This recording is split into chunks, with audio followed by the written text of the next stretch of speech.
اعوذ باللہ من الشیطان الرجیم بسم اللہ الرحمن الرحیم۔ آج کے ہماری اسلامی ویڈیو کا موضوع نبی کریم صلی اللہ علیہ وسلم کا مریض کی عیادت کرنے جانا۔ تو ناظرین، ویڈیو کو شروع کرنے سے پہلے ہم آپ سے گزارش کریں گے کہ ہمارے یوٹیوب چینل کو سبسکرائب کر دیں اور بیل آئیکن کو آل پر پریس کر دیں تاکہ ہماری نئی آنے والی ویڈیو کا نوٹیفیکیشن سب سے پہلے آپ کے پاس پہنچے۔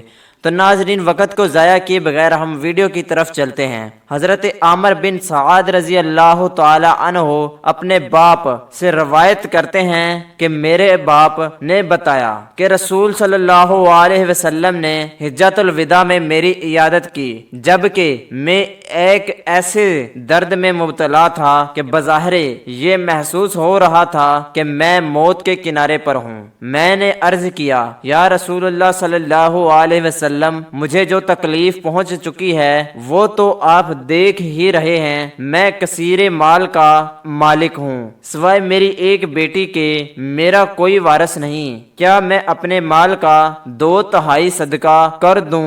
آپ نے فرمایا نہیں۔ میں نے عرض کیا کہ کیا میں اپنے مال کا آدھا حصہ صدقہ کر دوں؟ تو حضور نے ارشاد فرمایا نہیں، البتہ تم اپنے 1/3 حصہ کو وصیت کر سکتے ہو۔ 1/3 حصہ کی وصیت کافی ہے، اس لیے کہ اگر تم اپنے ورثہ کو محتاج چھوڑ کر جاؤ کہ وہ لوگوں کے سامنے اپنے ہاتھ پھیلا رہے ہوں تو یہ اچھا نہیں۔ تم اللہ تعالی کی رضا کے لیے جو بھی مال خرچ کرو گے یقیناً تمہیں اس کا اجر ملے گا، یہاں تک کہ لقمہ تم اپنی زوجہ کے منہ میں ڈالو تو تمہیں اس کا بھی اجر ملے گا۔ فوائد: مریض کی عیادت کرنا مستحب ہے، جس طرح عام لوگ ایک دوسرے کی عیادت کرتے ہیں یا امام کی عیادت کرتے ہیں، ایسے ہی امام کے لیے بھی مستحب ہے کہ وہ عوام کی عیادت کرے۔ مریض کے لیے جائز ہے کہ وہ اپنے مرض کے دوران کسی سے دوا پوچھے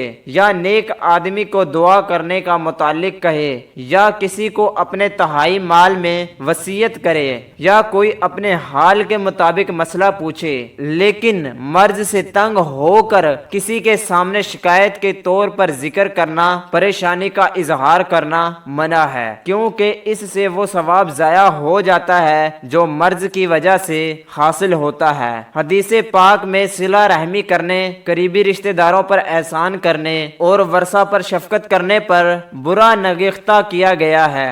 جتنا زیادہ قریبی رشتہ ہوگا اس کے مطابق اس پر احسان کرنا اچھا ہوگا بنسبت درد والے رشتے کے۔ اور مسئلہ یہ سمجھ آیا کہ اعمال کا دار و مدار نیت پر ہوتا ہے، اگر نیت نیک عمل کی ہو تو ثواب حاصل ہوتا ہے۔ بے شک اولاد پر مال خرچ کرنے سے بھی ثواب حاصل ہوتا ہے جب انسان کا ارادہ اس سے اللہ تعالیٰ کی رضا حاصل کرنا ہو، یعنی چونکہ اللہ تعالیٰ نے مجھ پر یہ ذمہ داری عائد کی ہے اس لیے میں اس کا حکم مان کر اس ذمہ داری کو پورا کر رہا ہوں۔ بے شک مباح میں جب اللہ تعالیٰ کی رضا مندی کا لحاظ کر لیا جائے تو وہ کام اطاعت بن جاتا ہے، اس لیے نبی کریم نے زوجہ کے منہ میں لقمہ ڈالنے کو نیکی کا کام کہا ہے، اور اس میں بھی آپ نے یہ قید ذکر فرمائی کہ اس میں تم اللہ تعالیٰ کی رضا مندی حاصل کر رہے ہو۔